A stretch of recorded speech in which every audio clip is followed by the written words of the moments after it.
अब हमने पोर्टफोलियो का रिटर्न निकालना सीख लिया है। अब हम बात करते हैं नेक्स्ट पोर्टफोलियो के रिस्क की, कि जिस तरह हर सिक्योरिटी का रिटर्न और रिस्क होता है, इसी तरह जब पोर्टफोलियो का रिटर्न है तो पोर्टफोलियो का रिस्क भी होगा। ठीक है, तो क्या पोर्टफोलियो का रिस्क भी ऐसे निकल जाएगा जैसे रिटर्न का हमने निकाला था कि सिंपली इंडिविजुअल सिक्योरिटीज़ का हमने वेटेज एवरेज कर दिया तो पूरा पोर्टफोलियो का रिटर्न आ गया। तो क्या रिस्क भी ऐसे निकलता है? देखते हैं क्या है। Calculation slash measurement of portfolio risk. तो क्या लाइन लिखी है?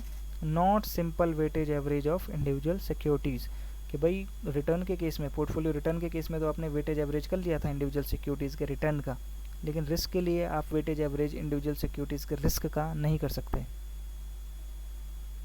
ठीक है, तो पहली लाइन में नॉट वर्ड लिख दिया कि नहीं, इनका सिंपल वेटेज एवरेज नहीं करना। क्यों? Because it also considers interactive risk among those securities, के एक नया टर्म आया है इंटरैक्टिव रिस्क, कि उन पार्टिकुलर सिक्योरिटीज़ में जो आपके पोर्टफोलियो में हैं, सपोज दो सिक्योरिटीज़ है ए और बी, तो उन दोनों सिक्योरिटीज़ में आपस में क्या रिलेशन है उसको भी आपने कंसीडर करना होता है। ठीक है, ए में अपना रिस्क है, बी में अपना अलग रिस्क है, ये बात तो ठीक है, लेकिन उन ए और बी में आपस में रिलेशन क्या है, जो आप कोरिलेशन कोएफिशिएंट पढ़ते हैं स्टैट्स के अंदर, उसको भी कंसीडर करना पड़ता है, उसको हम कहते हैं इंटरैक्टिव रिस्क।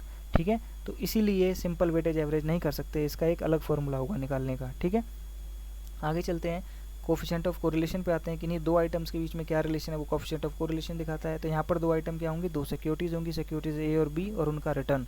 तो उनके रिटर्न में क्या रिलेशन है, पॉजिटिव रिलेशन है, नेगेटिव रिलेशन है, या कोई रिलेशन नहीं है। पॉजिटिव रिलेशन माने अगर सिक्योरिटी ए का रिटर्न बढ़ रहा है और सिक्योरिटी बी का रिटर्न भी बढ़ रहा है तो इसका मतलब दोनों जो है पॉजिटिव रिलेशन है।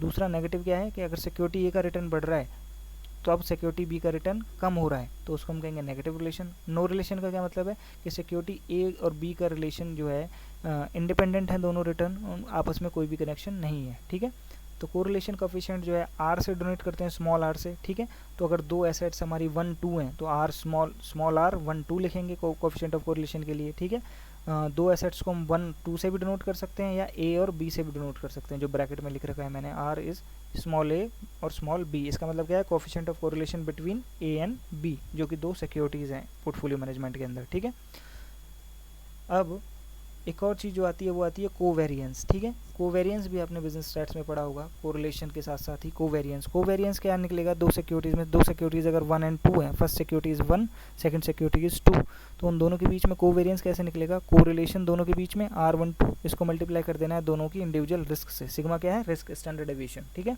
तो covariance 1 2 is equals to R12 into sigma 1 into sigma 2।